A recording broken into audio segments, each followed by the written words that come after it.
నిశ్చయముగా నేను మిమ్మలను దీవించేదను, నిశ్చయముగా నేను మిమ్మలను విస్తరింప చేసేదను అంటూ వచ్చాడు. ప్రభువారు మనల్ని దీవించడము, ఆయన 6 దినాలు సృష్టి జరిగించినప్పుడు 6వ దినాన వారిని ఇలాగూ దీవించాలని వ్రాయబడుతూ వచ్చింది. మీరు ఫలించి విస్తరించుడి అన్నాడు 28వ వచనంలో, మొదటి అధ్యాయం. మనము విస్తరించడం అనేది దేవుని యొక్క ఉద్దేశం.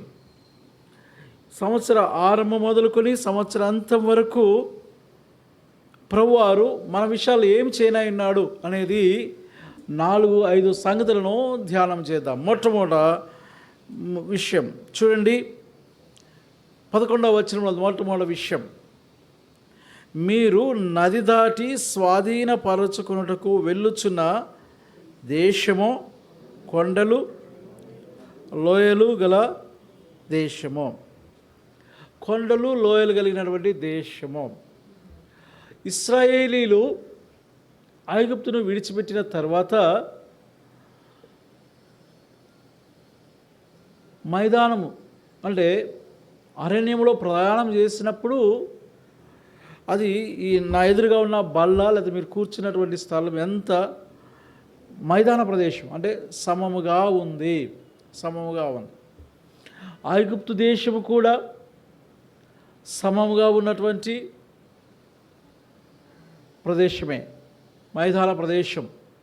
వారు ప్రయాణం చేసినది మైదాన ప్రదేశం. అయితే ప్రభువారు వారికి వాగ్దానం చేసినటువంటిది మైదాన ప్రదేశం కాదు. అది ఎటువంటిదంట? అది కొండలు లోయలు కలిగినటువంటి ప్రదేశం. అంటే ఆత్మ సంబంధమైన జీవితంలో ప్రభువారు ఇలా చెప్తూ వస్తున్నాడు. ఏమని చెప్తూ వస్తున్నాడంటే, మన ఆత్మ సంబంధమైన జీవితంలో ఒక సందర్భంలో ఎత్తైనటువంటి స్థలంలో ఉన్న రీతిగా ఉన్నటువంటి అనుభవాలను కలిగి ఉంటాం. తక్షణమే లోయల్లోనికి దిగిపోయేటువంటి పరిస్థితి కూడా ఉంది. లోయల్లోకి అంటే లోయలు ఉంటాయి, చాలా లోతుగా ఉంటుంది లోయలు, చాలా లోయలు ఉంటాయి. అంటే దానిలోనికి కూడా వెళ్ళాలా అంటే సమముగా ఉండదు. ఎత్తైన ప్రదేశం ఉంటుంది, తర్వాత అదే సమయం లోయలో ఉంటుంది. అంటే సుఖం ఉంటుంది. ఎత్తైన ప్రదేశం సుఖానికి పోల్చుకుంటూ వద్దాం. మిగతా దైవజనులు రకరకాలుగా చెప్పవచ్చు. అంటే నేను చెప్పేది ఒకలా ఉండొచ్చు, వారు చెప్పేది ఎలా ఉండదు. దేవుడు ఎవరికి ఇచ్చినటువంటి తలాంతుని బట్టి, జ్ఞానాన్ని బట్టి, ఆత్మకి సంబంధమైన జ్ఞానాన్ని బట్టి వాళ్ళు బోధిస్తూ వస్తుంటారు. ఇక్కడ ఎత్తైన ప్రదేశము ఉన్నతమైన స్థాయికి మనం వెళ్ళిన స్థితిని చూపిస్తూ ఉంటుంది. అంటే సుఖ సౌఖ్యాలకు సాదృశ్యంగా ఉంటుంది. అదే సందర్భంలో కొన్ని మార్లు ఏం చేయొచ్చు అంటే లోయల గుండా వెళ్ళినటువంటి అనుభవాలు కూడా ఉంటాయి. లోయల గుండా వెళ్ళిన అనుభవాలు కూడా ఉంటాయి. అంటే కష్టాలు, నష్టాలు, శోధనలు, నిందలు, అవమానాలు ఉంటాయి.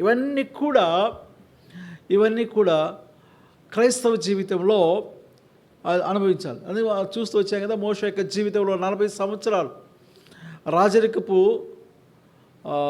సౌఖ్యాన్ని అనుభవించినటువంటి మోషే తర్వాత అరణ్యంలో పశువులను గాయాల్సిన పరిస్థితి వచ్చింది. చాలా కష్టపడుతూ వచ్చింది. అంటే క్రైస్తవ జీవితం ఎప్పుడు కూడా సమానంగా ఉండదు. ఎప్పుడు సౌఖ్యాలు ఉండవు, ఎప్పుడు ఆనందం ఉండదు, ఎప్పుడు సంతోషం ఉండదు, దుఃఖము కూడా. అందుకని భక్తులు ఒక పాట రాస్తూ వచ్చాను. ఈ జీవిత యాత్రలో నేను సాగుచుండగా ఒకసారి నవ్వు ఒకసారి ఏడ్పు, అయినను క్రీస్తు నాతో కూడా ఉంటాడు. కాబట్టి మనం ఎంత గొప్పవారు, ఏ పరిస్థితుల్లో ఉన్నా కూడా సుఖదుఖాలు అనేవి సామాన్యమైన సంగతులు. కాబట్టి ఈ 2025వ సంవత్సరంలో మనం ప్రవేశిస్తూ రాగా ప్రభువారు ఖచ్చితంగా ఆశీర్వదించడానికి ఇష్టపడుతూ వస్తున్నాడు. మనల్ని ఆశ్రయించడానికి ఇష్టపడుతుంది. అయినను మన యొక్క విశ్వాసం నాకు అగ్ని పరీక్ష పెట్టే పరిస్థితులు ఉంటాయి. అగ్ని పరీక్షలు కూడా మనం వెళ్ళాలి. వెళ్తున్న పరిస్థితుల్లో కష్టం అనిపిస్తుంది, బాధ అనిపిస్తుంది, ఇబ్బంది అనిపిస్తుంది, కన్నీళ్ళు వస్తుంటవి. అయినను ప్రభువారు ఒక మాట చెప్తూ వచ్చాడు. ఇప్పుడు మంచిగా షడ్రకు, మేషకు, అబేద్నెగోల గురించి మనకు తెలుసు కదా. వారికి చాలా ప్రాధాన్యత ఉంది. వారున్న ప్రదేశంలో చాలా ప్రాధాన్యత ఉంది. వారు రోజు భోజన బల్ల దగ్గర కూర్చొని భోజనం చేసేటువంటి ఆధిక్యతను నెబుకద్నెజరు కాలంలో షడ్రక్ మేషక్ అబేద్నెగో దానియేలుకు అనుగ్రహిస్తూ వచ్చాడు. రాజభోజన బోల దగ్గర భోజనం చేయడం అంటే చిన్న విషయమేమి కాదు. అటువంటి ఆధిక్యతని కలిగిన వారై ఉన్నారు వీరు. తర్వాత 120 మంది ప్రధానులలో అత్యంత ప్రధానమైన స్థానాన్ని కలిగినటువంటి వాడుగా ఉన్నాడు దానియేలు. కొన్ని సందర్భం అదెత్తైన స్థాయిలో ఉన్న రీతిగా కనపడుతుంది మనకు. అదే సందర్భంలో షడ్రక్ మేషక్ అబేద్నెగోలు అగ్నిగుండం గుండా నడవలసిన పరిస్థితి వచ్చింది. అగ్నిగుండం అంటే అగ్నిలో కూడా, అగ్ని అనేది పరీక్షకు సాదృశ్యం. ఆ పరిస్థితులు గుండా వెళ్ళవలసిన అనుభవాలు ఎక్స్పీరియన్స్ చేయాల్సిన పరిస్థితులు ఉంటాయి దేవుని పిల్లలైన వారికి. సుఖం వచ్చినప్పుడేమో దేవుని స్తుతించడమో, బాధ కలిగినప్పుడు కొన్ని సందర్భాల్లో ఇబ్బంది పడుతూ ఉంటాం. దేవుడు నాకు ఇట్లా ఎందుకు చేశాడని. అంటే దేవుని యొక్క ఉద్దేశం అది. మనము ఈ ప్రదేశమో కనాను దేశమో this is this is the realm of spirituality. ఆత్మ సంబంధమైనటువంటి ఆ పరిస్థితులు ఉన్నటువంటిది. అంటే ఆత్మ సంబంధం కొండలు ఉంటవి, లోయ ఉంటుంది. కాబట్టి సుఖం ఉంటుంది, దుఃఖం కూడా ఉంటుంది. కాబట్టి కష్టం ఉంటుంది, నష్టం ఉంటుంది, సంతోషం ఉంటుంది, బాధ ఉంటుంది అన్ని విషయాల్లో.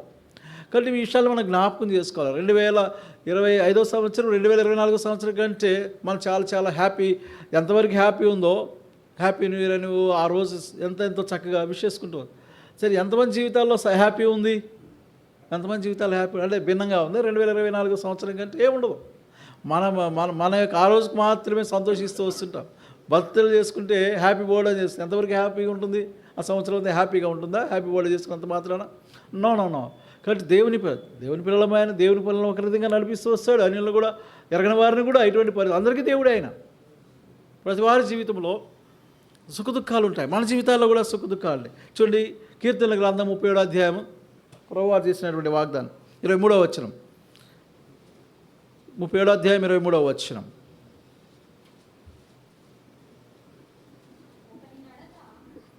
ఒకని నడత యెహోవా చేతనే స్థిరపరచబడును, వాని ప్రవర్తన చూసి ఆయన ఆనందించిన.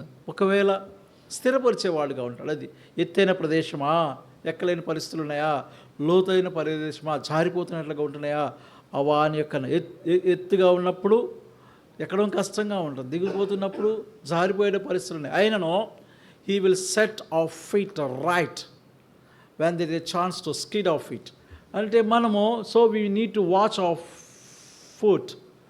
అంటే మనం నడతలో చాలా జాగ్రత్తగా చూసుకోవాల్సిన వారమైనా ఈ నూతనమైన సంవత్సరం. కాబట్టి ఫ్లక్చువేషన్స్ ఉంటాయి. It's a place of fluctuation. అంటే ఫ్లక్చువేషన్స్ అంటే ఎక్కడమో దిగడం. ఎవరైనా మీరు గమనిస్తూ వచ్చారంటే యెరూషలేముకు లేకపోతే ఆ ప్రాంతాలకు వెళ్ళిన వారు పైకి వెళ్ళినా కూడా, పైన వెళ్ళినా ఊపిరి అందదు, గాలి ఆడదు. తర్వాత అక్కడి నుంచి దిగిన తర్వాత యెరూషలేముకి వెళ్ళాలంటే కూడా దాదాపుగా సముద్ర మట్టం కంటే చాలా లోతైన ప్రదేశం, దాదాపు 8,000 అడుగుల లోతులో ఉంటుంది సముద్ర ప్రదేశానికి. అంత లోతుగా ఉంటుంది. ఆ లోతు గుండా వెళ్తేనే తప్ప మనము ఆ ఎత్తైన ప్రదేశానికి వెళ్ళలేము.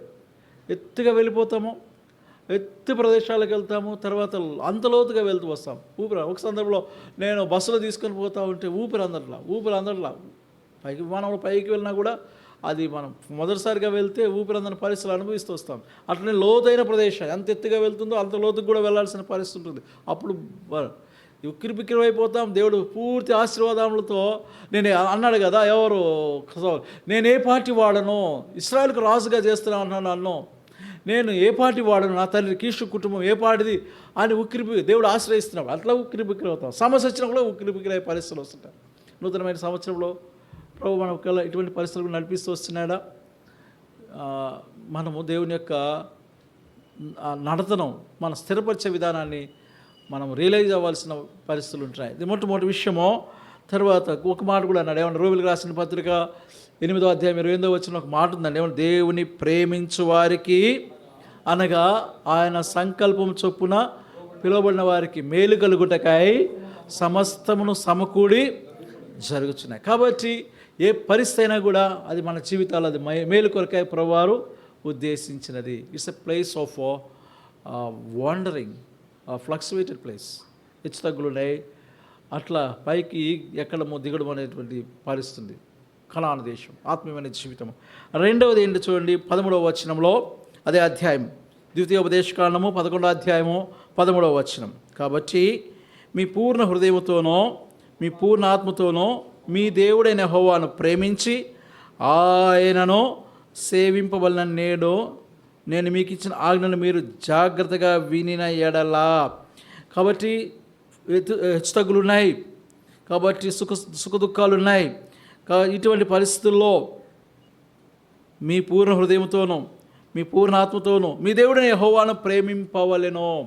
కష్టమైనా ప్రేమించాలి, సంతోషమైనా ప్రేమించాలి, మేలైనా ప్రేమించాలి, కీడైనా ప్రేమించే వారంగా ఉండాలి. ప్రేమిస్తే ఏం చేయాలి? అప్పుడు ఏం చేస్తాయంట? 14వ వచనం, మీ దేశమునకు వర్షము అనగా తొలకరి వానను కడవరి వానను దాని కాలమున కురిపించేదను.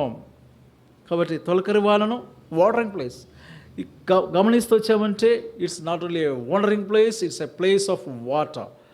అంటే ఎవరు కూడా ఇప్పుడు వారు మొన్నటిదాకా ఎక్కడున్నారు? ఐగుప్తు దేశంలో ఉన్నారు. నైల్ నది ఉంది, నది ఉన్నంత మాత్రాన సరిపోదు, పంటలు పండవు. దానికి ఏం చేయాలి? నదులు ఉంటే ఏం చేయాలా? వాటి కాలువలు తవ్వాలి. మనకు విజయవాడ ఉంది కదా, ఆ కృష్ణానది ఉంది కదా, దాని నుంచి కృష్ణానది ఉన్నంత మాత్రాన ప్రయోజనం లేదు. పండి వాళ్ళ సముద్రంలోకి వెళ్ళిపోతాయి.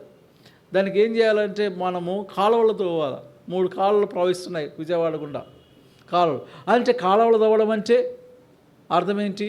మనంతా వరదలు వచ్చినాయి. ఎక్కడెక్కడ సింగనగర్కి వరదలు వచ్చినాయి. అంటే మనం ఉండే ప్రదేశము సింగనగర్ కంటే గొప్ప ప్రదేశం కాదు.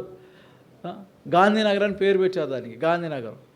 గాంధీనగర్ అది ఏం చేసి ఆ కాలువలలోని మట్టి అంతా అక్కడి నుంచి తవ్వి ఏ పరిస్థితుల్లో కూడా తవ్వి ఏం చేస్తారంట, కాళ్ళలో తవ్విన మట్టి తవ్వి ఏం చేశారు? ఎందుకు తవ్వారు? కాలువలు ఎందుకు తవ్వారంటే ఇరిగేషన్ కొరకు కాదంట. ఆ సమయంలో గాంధీ గారు వచ్చారంట. గాంధీ గారు వచ్చి మీటింగ్ పెడుతున్నారంట. మీటింగ్ పెడితే లోతుగా ఉండేది ఈ ప్రదేశాలు. ఇప్పుడు బ్యాప్టిస్ట్ నగర్, పెంచనిపేట రైల్వే స్టేషన్ అది అదంతా కూడా లోయలుగా ఉండేదంట. కాలువలు త్రవ్వి ఆ మట్టి అంతా గాంధీనగర్లోను, బ్యాప్టిస్ట్ నగర్, పెంచనిపేట రైల్వే స్టేషన్ వచ్చిన మట్టి అంతా చేస్తే ఎత్తుగా ఉంది. అందువలన సింగనగర్లో ఉన్న వారి కంటే మేము గొప్పవారం కాదు. ఆ మట్టి పోసిన వల్ల ఎత్తైన ప్రదేశంలో ఉన్నాం. మీరేం మునిగిపోయారు, మేమేమో బాగుండవచ్చు. అది విషయం. కాబట్టి ఎంత కష్టమో చెప్పండి, ఎంత కష్టం. కాలువలు త్రవ్వడమో మట్టిని సర్దడం అనేది చాలా కష్టమైనటువంటి విషయం. మరి ఇశ్రాయేలీలు అక్కడ కనుక ఉన్నట్లయితే ఈ పరిస్థితి ఇప్పుడు దేవుడే వర్షం ఇస్తూ వస్తాడు. కాలువలుగా త్రవ్వాల్సిన ఇరిగేషన్ కొరకాయ డ్యాములు కట్టాల్సిన పని లేదు, రిజర్వాయర్స్ అవసరం లేదు, channels we know need to make channels for them. And మనం ఏం చేయాలంటే కేవలము మన దీవెన కొరకాయ నిశ్చయముగా నేను నిన్ను ఏం చేశాడంటే అబ్రహాము ఏం దీవించా? నా యజమానుడైన అబ్రహామును నా దేవుడు ఇలాగా ఆశ్రయించాడు. ఆయన పశువుల మంద కలిగిన వాడయ్యాడు. ఆయన వెండి బంగారము దాసరాలు ఇంతమంది ఉన్నారు, చాలా గొప్పవాడు. నాది ఏం చేశాడు? నాకు తెలిసి అబ్రహాం ఏ పని చేయాల? ఏమైనా పని చేశాడు చెప్పండి. ఈ పని చేశాడని చెప్పగలరా? ఈ పని ఏమైనా చేశాడని చెప్పగలరా? అబ్రహాం ఏం చేయాల? మరి దీవించబడుతూ వచ్చాడు. అంటే తన ప్రయత్నమేమో లేకనే, తన కష్టమేమో లేకనే ఏం చేస్తూ వచ్చాడంట? అందుకే ఏం చేస్తుంటే సామెతల గ్రంథంలో ఇలా, నరుని కష్టం వలన కానీ యెహోవా ఆశీర్వాదము ఐశ్వర్యం ఇస్తుంది. చాలా మనం తెలియకుండా ఏం చేస్తాం? సత్య ఆదివారం కూడా పనికి వెళ్ళిపోతాం, ఆదివారం కూడా డ్యూటీకి వెళ్తాం, కష్టపడతా జీరో. మన ఆశీర్వాదం జీరో అవుతుంది. ప్రభు ఆశీర్వాదించే దేవుడు ప్రభు వారు 5 రొట్టెలను ఎంతమంది?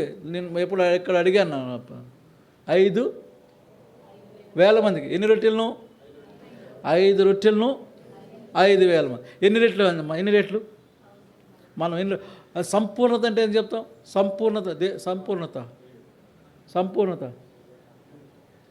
ఎన్ని రెట్లు అయితే సంపూర్ణత? 7. బైబిల్లో కాదు, మామూలుగా జనరల్ 100%.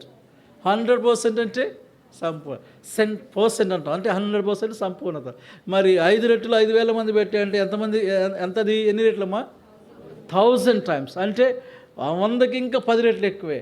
అంటే 5 రొట్టెలు కనుక 5,000 మందికి పెడితే ఎంత ఉంది సత్య డబ్బులు నీ దగ్గర? ఎంత ఉంది డబ్బు? ప్రవీణ్ ఎంత ఉంది తమ్ముడు డబ్బులు?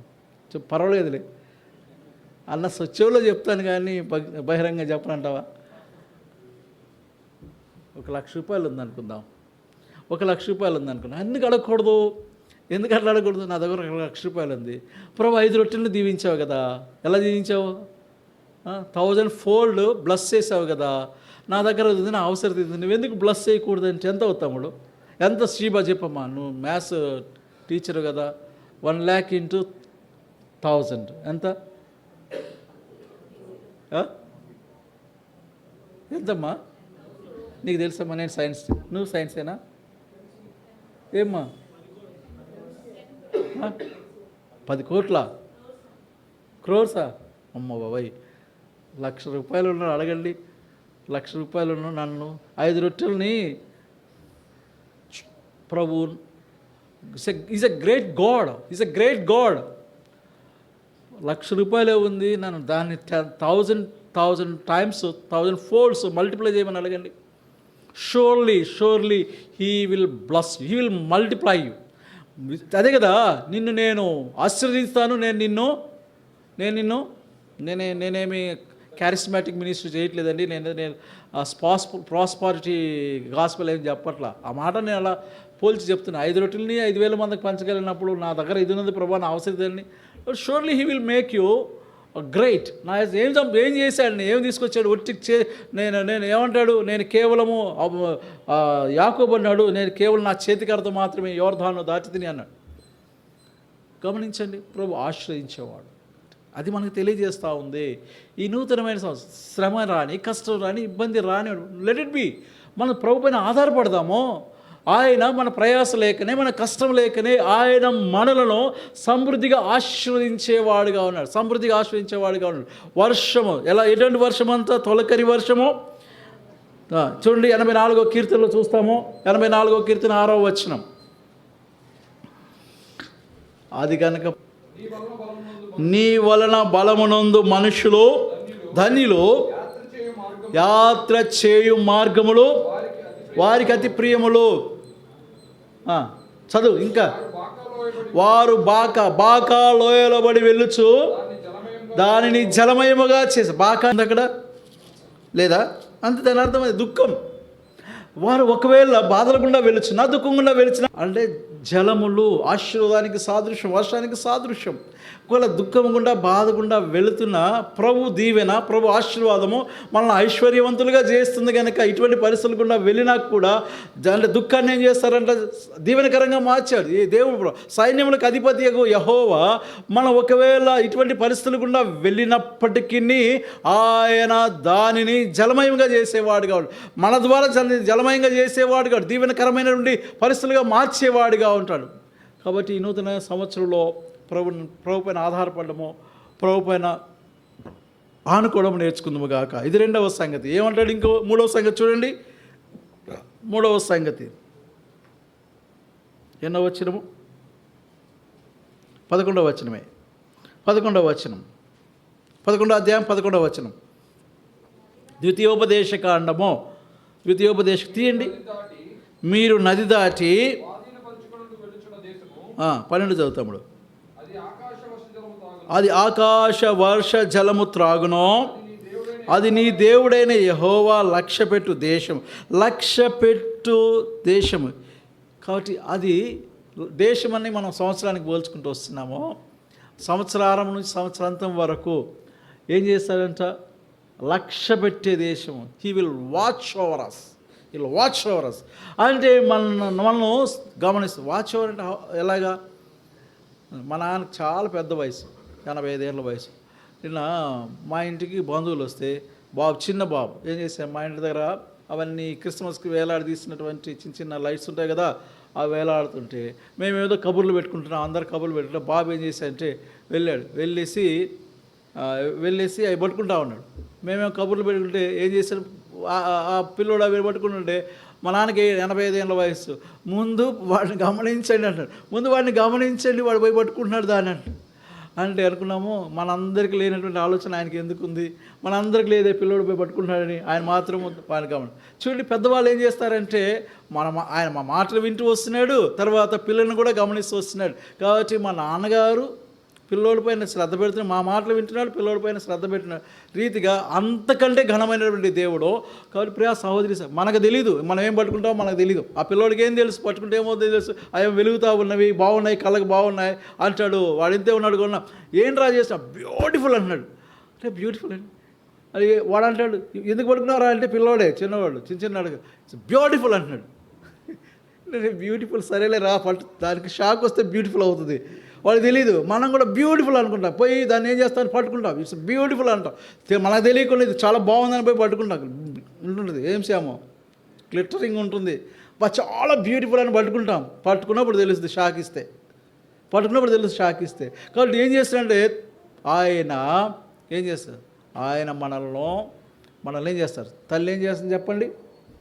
ఇప్పుడు అప్పుడే అడుగులు వేస్తున్న పిల్లోడని అనుకో, ఆనందం నడుస్తూ ఉన్నానుకో, రేపు నీకు బాబు పుడుతుంది, 6 నెలలు వచ్చింది, నడుస్తూ ఉంటుందో బాబు ఏం చేస్తావు, నువ్వేమో నీ షాపులో వెళ్ళి కూర్చుంటావు. కానీ అఖిల ఏం చేస్తుంది, గమనిస్తూ ఉంటుంది, లక్ష్య పెడుతుంది, బిడ్డను లక్ష్య పెడతావు. అంటే ఇంకా ఆ వయసులో ఎవరు లేరు, వాళ్ళు జ్ఞాపకం చేస్తున్నా, లక్ష్య పెడుతుంది, గమనిస్తాను. పిల్లలు పడిపోతాడేమో, పడేటప్పుడు దెబ్బలు తగదు, మోకాళ్ళకి దెబ్బలు తగదు, పిల్లలు గమనిస్తూ వస్తుంటాను. నీవు నేను ఆయన దృష్టిలో అటువంటి వారమే. లక్ష్య పెట్టమంటే సంవత్సర కాలం అంతా కూడా ఆయన నిన్నెన్నడను విడువనో, ఇశ్రాయేలును కాపాడువాడు కునుకడు నిద్రపోడు, ఇశ్రాయేలును కాపాడువాడు కునుకనివాడు నిద్రపోడు. కునుకని దేవుడు, నిద్రపోయినటువంటి దేవుడు. కాబట్టి ఆయన మన విషయమై జాగ్రత్త కలిగినటువంటి వాడు. దాన్ని బట్టి మనం దేవునికి నిత్యము కృతజ్ఞులమై మన జీవితాలను యోగ్యమైనవిగా మార్చుకునేట్లుగా ప్రభు మనల్ని సంధిస్తూ వస్తున్నాడు. ఫైనల్లీ మనం ఇంకొక విషయం చూద్దాం. చూడండి, ఎన్నో వచనమై ఉండొచ్చు, బహుశది 23వ వచనం, 22వ వచనం. మీరు మీ దేవుడైన యెహోవాను ప్రేమించి ఆయన మార్గములన్నిటిలోనూ నడుచుచు ఆయనను హత్తుకొని మీరు చేయవలనని నేను మీకు ఆజ్ఞాపించి ఈ ఆజ్ఞలన్నిటినీ అనుసరించి జాగ్రత్తగా నడుచుకొనవలెను. అప్పుడు యెహోవా మీ ఎదుటి నుండి ఈ సమస్త జనములను వెళ్ళగొట్టును. సమస్త అమోరీయులు, హిత్తీయులు, యెబూసీయులు, గిర్గాసీయులు, వీరందరూ ఆ కనాన్లో ఉన్నటువంటి వారు. వీరందరిని వెళ్ళగొడితేనే కానీ ఏం చేస్తారంట, ఆరంభంలో ఎవరిని జయించాలి, వారు ఎరుకోని జయించాలి, ఆయన జయించాలి. ఉన్న మొత్తాన్ని యెబూసీ, అసలు వాళ్ళది అది ఎవరిది, యెబూసీలు అంటే, యెబూసీ అనగా యెరూషలేము వాసం. కాబట్టి వారందరినీ వెళ్ళగొట్టాలి.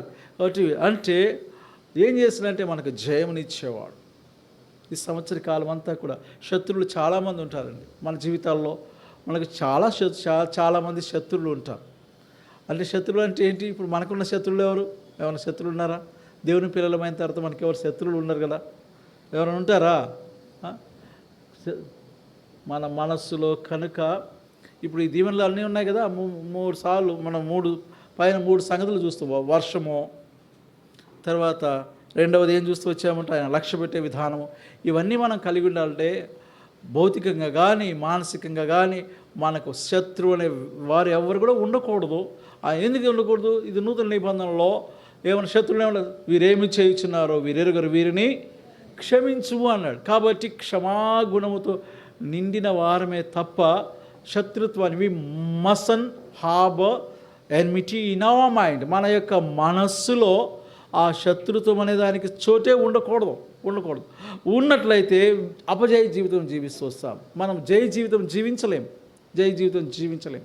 కాబట్టి టోటల్గా మనం ఎటువంటి వారు ఉండాలంటే, ఎటువంటి దేవుడు ప్రేమ అయిన రీతిగా ప్రేమతో నిండిన వారమై ఉండాలి. ప్రేమతో, in place of enmity or hatred, jealousy, ఇట్లాంటి అన్నిటి స్థానంలో మనం ప్రేమతో నిండిన వారమై ఉండాలి.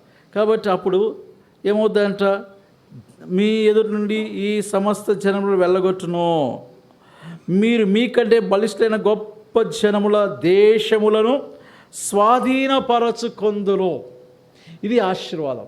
మీరు మీకంటే బలిష్ఠులైన, అంటే కనాను దేశాన్ని ఆక్రమించుకున్నటువంటి వారు వాళ్ళు ఏం చెప్తూ వచ్చారు, వారు గోత్రానికి ఒకరు చొప్పున పంపిస్తే 10 మంది గోత్రాలకు సంబంధించినటువంటి వారు చెడ్డ సమాచారం తీసుకొచ్చారు. వారు మనకంటే బలిష్ఠులు, వారు ఉన్నత దేహులు, వారు నెఫీలులు. మనం వారి దృష్టికి మనమును, మన దృష్టికి అంటే వారి దృష్టికి మనమైనా, మన దృష్టికి ఎలా ఉన్నారంటే వారి దృష్టిలో వారు గొప్పవారు, ఉన్నత దేహులు. మన దృష్టికి కూడా ఎలా ఉన్నారంటే వారు ఉన్నత దేహులే. వారేమో ఉన్నత దేహులకు కనపడితే మనమేం మిడతలాగా కనపడుతున్నాం. వారి దృష్టికి మనం మిడతలాగా కనపడుతూ వస్తున్నామో, మన దృష్టికి కూడా మన మిడతలమే వారు బలిష్ఠులు. ఇది మన యొక్క ఆలోచన విధానం. ప్రియ సహోదరు గమనించండి, మన ఆలోచన విధానం ఎలా ఉంటుంది. ఒక సమస్య, కష్టమో, ఇబ్బందో అది ఎలా ఉన్నదంటే గొల్లియాతలా కనపడతా ఉంది. ఇశ్రాయేల్ సైన్యం అంతా వణికి చస్తూ వస్తున్నారు.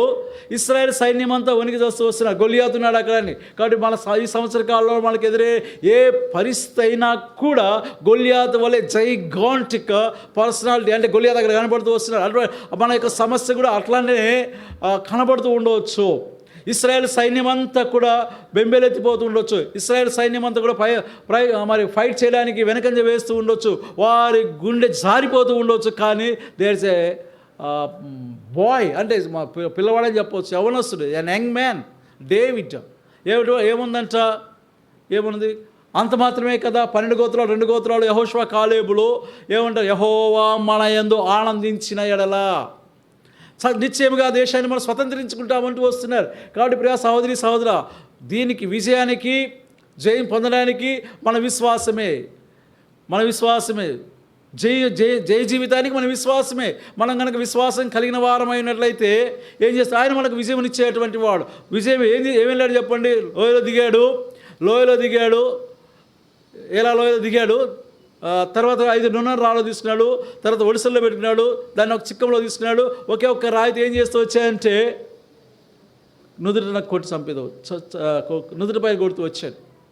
అది ఏరులో ఉన్నటువంటి లోయ, ఏరు లోకానికి సాదృశ్యం. లోకంలో అలల చేత కొట్టబడినటువంటి నీవు నేను నున్నని రాళ్ళుగా, అంటే మార్బుల్ స్టోన్ లాగా, అంటే గోళీలు అంటాం కదా, అంత నున్నగా మారిపోవాలి. నీ జీవితం అంత సాఫ్ట్గా నా జీవితం రావాలి. దాని ఒడిసల్లోనికి రావాలి. ఒడిసల సంఘ జీవితం. ఆ సంఘ జీవితంలోకి 5 దేవుని యొక్క కృప. కాబట్టి దాన్ని తీసుకుని కొట్టినప్పుడు శత్రువు ఓడిపోయేవాడుగా ఉంటాడు. విజయం మనది. దాన్ని నిశ్చయముగా మనము స్వతంత్రించుకునేదము. ఆ దేశాన్ని, పాలు తేనెలు ప్రవహించే దేశాన్ని, దాన్ని మనం స్వతంత్రించుకునే వారంగా ఉంటాం. ప్రభు ఈ మాటలను దీవించునుగాక. ప్రియ సహోదరి సహోదర, సంవత్సరారం నుంచి సంవత్సరాంతం వరకు దేవుని యొక్క కనుదృష్టి మనపై ఉంటానని వాగ్దానం చేస్తుంటుండగా, కాబట్టి నమ్మకస్తులమై దేవుని పైన ఆధారపడచ్చు. ప్రభు మన యొక్క ఆత్మీయమైన జీవితమును కొనసాగించదుముగాక.